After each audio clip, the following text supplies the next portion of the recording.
He's attacking Canadian families, workers, and businesses, and we cannot let him exist. And we won't.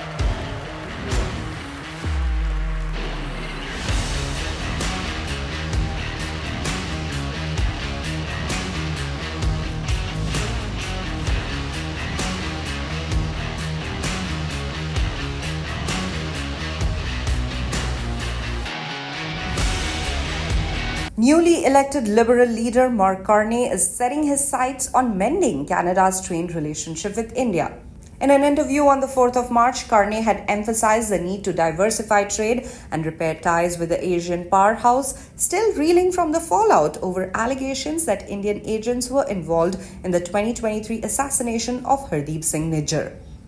Well, look, what Canada will be looking to do is to diversify our trading relationships, and there's with like-minded countries, and there are opportunities to rebuild the relationships with India. There needs to be a shared sense of values around that commercial relationship, and if I am Prime Minister, I look forward to the opportunity to build that. Thank you.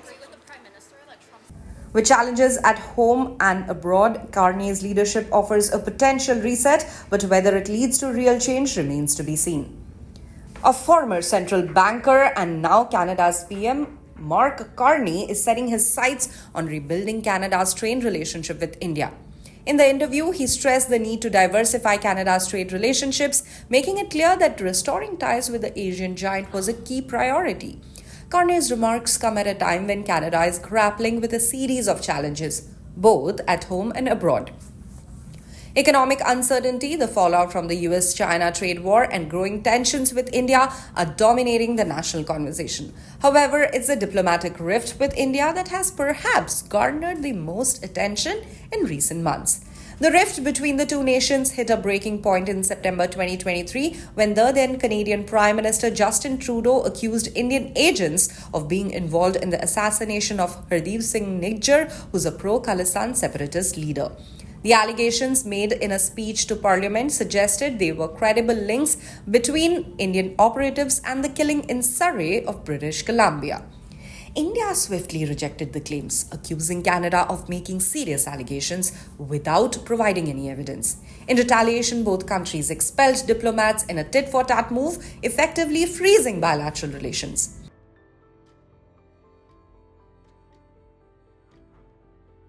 Now, as Carney steps into the leadership role with plans to become Canada's next Prime Minister, the question arises, can he repair the damage? At 59 years of age, he faces an emboldened conservative opposition under leader Pierre Poilievre, who has already called for early elections. This domestic challenge will take precedence, leaving little room for rapid shifts in foreign policy. However, for India, a pragmatic approach to engaging with Carney's government might offer a path forward. While an immediate reset of relations may not be feasible, Carney's leadership provides an opening for recalibrating Canada-India ties. Economic and immigration concerns will be key drivers in any potential rapprochement. India's growing influence as an economic powerhouse, combined with its large diaspora in Canada, makes it a crucial partner for Canada's long-term strategic goals.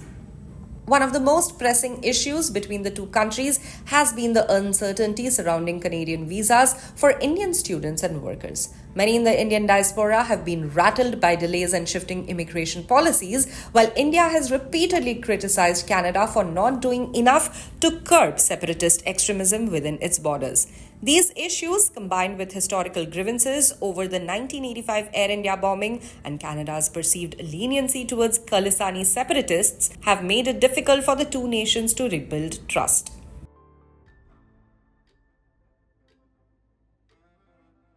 Carney's approach marks a sharp departure from the confrontational stance taken by Trudeau. The former central banker has shown a keen understanding of global economics and the importance of strong, diversified trade relations. His focus on rebuilding ties with India may prove to be a sensible strategy given the ongoing global challenges and the need for Canada to maintain robust relationships with emerging economies. While the diplomatic fallout over Niger's assassination remains unresolved, Carney's overtures to India signal a willingness to take a more diplomatic, pragmatic approach. However, whether these efforts will lead to substantive change remains to be seen.